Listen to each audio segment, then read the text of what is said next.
Iran's war machine has been cut in half. Its navy gone. Its air force effectively destroyed. And according to analysts tracking the conflict, rebuilding that military capacity will take anywhere from 15 to 20 years. But the war is not over yet. And today, there are signs, real, concrete signs, that we may be closer to an end than at any point since this conflict began. Let's start with the state of Iran right now. The regime has changed. The new leadership in Tehran is operating at a lower intensity than its predecessors, less aggressive, more cautious, more open to off-ramps. The original goal of this conflict, as stated by Washington and Tel Aviv, was singular: make sure Iran never gets a nuclear weapon. On that objective, significant ground has been covered. Iran today has no meaningful naval presence. It has no functional air power. It is not the same military force it was 6 months ago.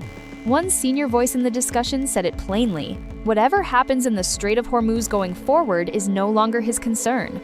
Countries like France and China can procure oil through Hormuz as they see fit. They'll manage their own affairs. That's a significant statement. It signals a shift from active control to deliberate disengagement. Now, here's where it gets important. Iran has not said it wants to continue fighting. In fact, Iranian officials have publicly stated they are ready to end the war on one condition: guarantees that once the fighting stops, there will be no future attacks. Masoud Pezeshkian put it directly: Iran is willing to stop, but it needs assurances. The problem? Trust is gone. Iran says it participated in negotiations twice in good faith. Both times, attacks continued while talks were underway. From Tehran's perspective, the Americans sat at the table and kept shooting. Abbas Araghchi, Iran's top diplomat, confirmed that direct messages have been received from Washington, but he was careful with his words. He said, "This is not formal talks. It is an exchange of communications." There is a difference. Still, the line is open, and that matters. On the American side, President Trump is expected to address the nation with an important announcement on Iran. The details are not confirmed yet, but the timing is significant, coming at a moment when Secretary Pompeo has reportedly appealed to Trump directly, urging him to find a path to end the war.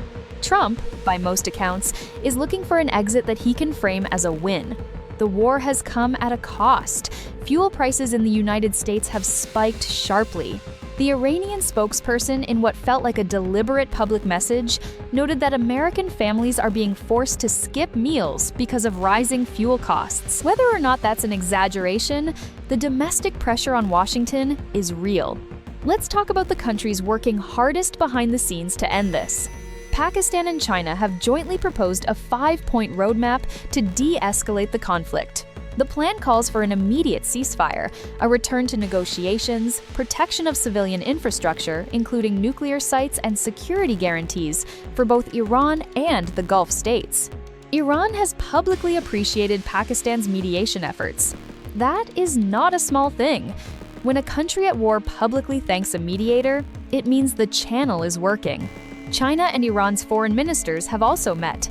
Russia has been on the phone with the UAE, pushing for a swift end to tensions. And the United Nations has added its voice, supporting nuclear weapon bans and calling for a peace framework. The diplomatic infrastructure for a ceasefire exists. What's missing is the political will to pull the trigger on it. While diplomats talk, the fighting continues. Iran launched missile attacks on Israeli territory. 20 drones targeted American intelligence infrastructure in Baghdad. 2 oil tankers were struck in the Persian Gulf. The UAE and Saudi Arabia intercepted aerial attacks and drones. Hezbollah launched attacks on Israeli forces in Lebanon from the north. US and Israeli strikes have continued inside Iran, hitting Tehran and other key sites, including civilian and industrial locations. In Iraq, an American journalist was kidnapped. One suspect is in custody. The FBI is now involved in the investigation. The UAE has moved to bar Iranian citizens from entering the country and has placed restrictions on transit. Diplomatic relations across the Gulf are being recalibrated in real time. A Russian military aircraft also went down 29 personnel, killed in what was described as a technical failure.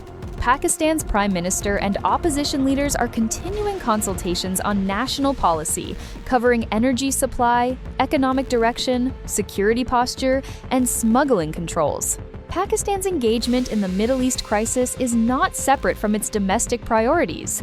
The Hormuz Passage deal, the Gwadar opportunity, the diplomatic positioning, all of it feeds directly into Pakistan's economic future. Here's where things stand. Iran is militarily weakened but not broken. Its new leadership is signaling openness to ending the war but on its terms, with guarantees. The United States is under domestic pressure to wrap this up. Trump is expected to make an announcement. Pompeo is pushing for an exit. Pakistan and China have a ceasefire roadmap on the table. Iran is appreciating the effort. The diplomatic channel is alive, but missiles are still flying. Tankers are still being hit, and trust on all sides is at near zero. The next 72 hours could define whether this war ends with a deal or escalates into something no one can control. Stay with Hormuz updates. We'll cover every development as it happens. Subscribe. Share this with someone who needs to understand what's going on. See you tomorrow.